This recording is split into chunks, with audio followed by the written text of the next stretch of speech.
Welcome. Thank you. Please introduce yourself. Yeah, I'm Christel Segander, and I'm a former director of the Gestalt Academia of Scandinavia. Today I'm a Gestalt therapist. I'm also a Gestalt practitioner in an organization. Not working so much any longer because I'm a pensionist today, but I'm still very engaged in what will happen in the organization and with Gestalt in Sweden. Yes, you are.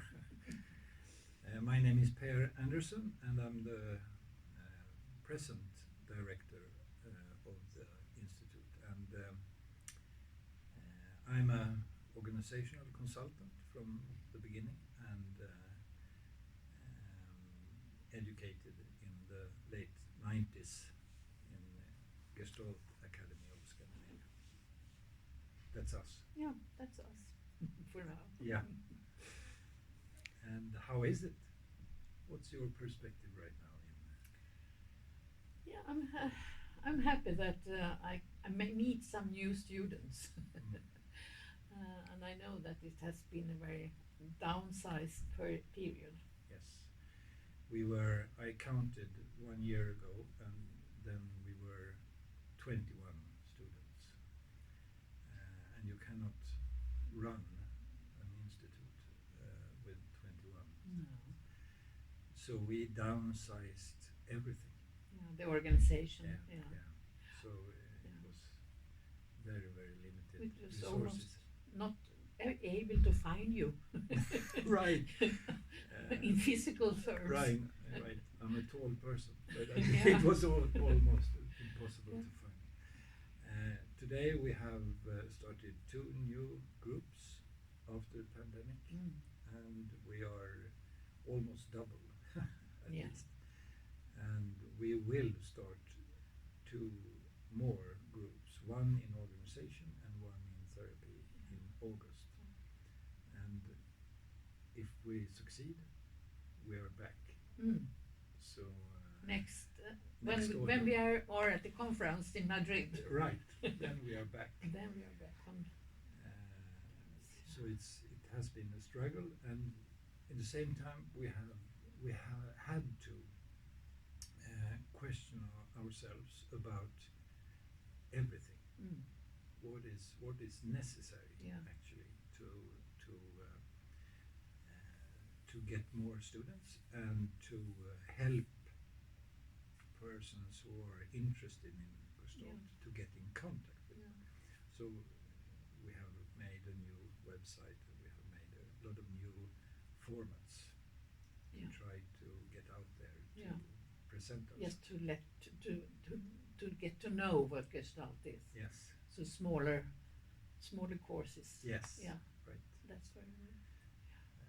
And we are struggling with that also, but we can see the light. So it's a small institute today, but with a lot of energy and a lot of hope. Yeah. And I think it's important to also name that we have the organizational program for GPOs, if we're talking EAGT language. Yes. So it's both the therapeutic program and the organizational program, and then some other programs too. Yeah, so it's rather unusual to have a long organizational program. Yeah. And we have a shorter one for 1 year focused on leading change. Yeah. And this program has been a success. Yeah. Since you said 20 years, yeah. It's this group in the program right now is number 20. Yeah, I remember when it started. Yeah, maybe it's 12, 15 years ago, because some years they have two. Yeah. I remember that. So it's a really, really interesting program. It's about how to work with change, but it's also how to work with yourself as a tool for change. So during this year, the students get a lot, and they are really struggling. Yeah. Because Is there anyone from that program who goes Yes. wider to the bigger program. Yeah, so it's at least 2 or 3 every year. So Yeah, that's good. Still. going further in the further Yeah. education. So we are very proud of this organizational Yeah. Yeah. branch. We should of- be. Yeah, we are proud of the therapeutic one too. Yeah. But this is something Yeah. else.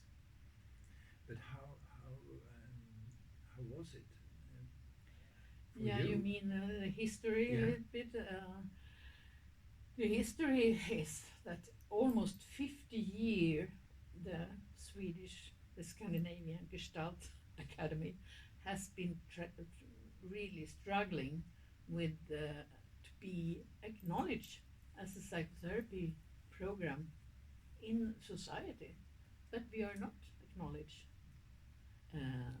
among CBT and other psychodynamic or whatever. We are not on the map in that way, and we have been struggling really to show to develop the program in a way that is comparable with other modalities, for example, psychodynamics. And we have also been in contact with them and other in the university in Sweden and try to connect that we need to have a professor first. Yeah. Before, so I don't know. It's like a moment 22. Yes. You know. Yeah.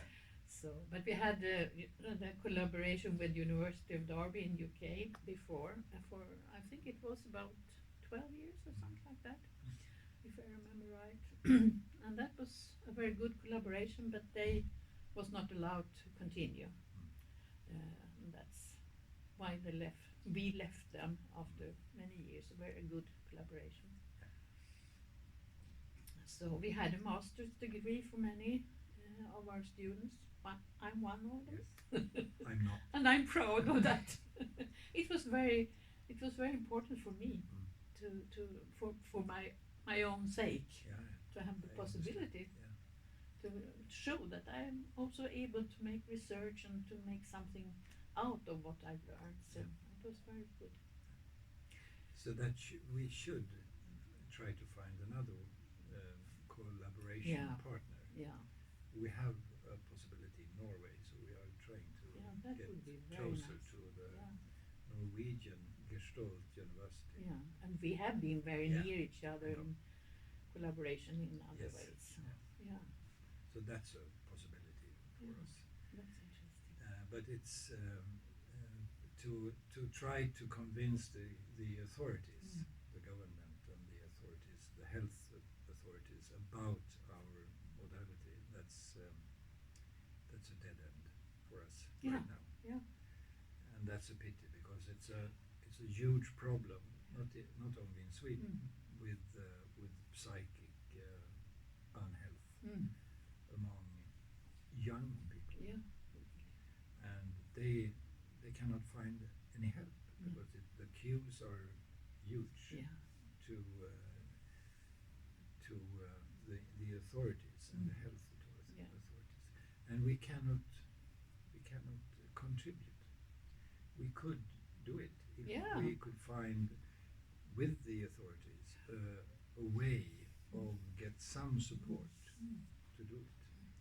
We could play an important role in dealing with this health problem. Absolutely. But it's impossible. It's a no. It has So been far. for several years, and I think it's almost 10 years back when the social department of the government did an investigation and research really to see how different modalities working with the therapy name of the modality to really see what are in different modalities and in what way is it comparable with, for example, psychodynamic or other CBT. But nothing happened. No.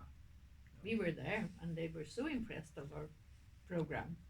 But So what do you imagine the future? We have just 1 minute left. What do you imagine the future of Gestalt therapy in Sweden? There are two things. we have consultant companies working with Gestalt practitioners and working with regional and community authorities. They are very successful. They get more and more questions and more work in regional health authorities, for instance. In the long run, I'm convinced that this is a drip on the stone. Slowly they will notice that this modality, this way of working in organizations is very successful. So that's one thing. The other thing is that there is a strong international force now to establish inner development goals in organizations, in authorities, and even in nations. And this movement is very close to the academy, both in Norway and in Sweden. That's very interesting. And this will be another way of actually showing what is effectful, what is not only effective but effectful in helping people to develop themselves. So inner development goals, IDG. And by that, developing the organizations. Yes. Yes, Yeah. and societies. Yes, and you know, some organizations have done that for years. Yes. Already. So. Yeah. So this is a path both for therapy and for organizational change. It's very interesting for us. Fine. Thank you very much. Hope to see you in Spain Yes. next autumn. Love to be there again. 23. Yeah. 20. Thank you. Thank you.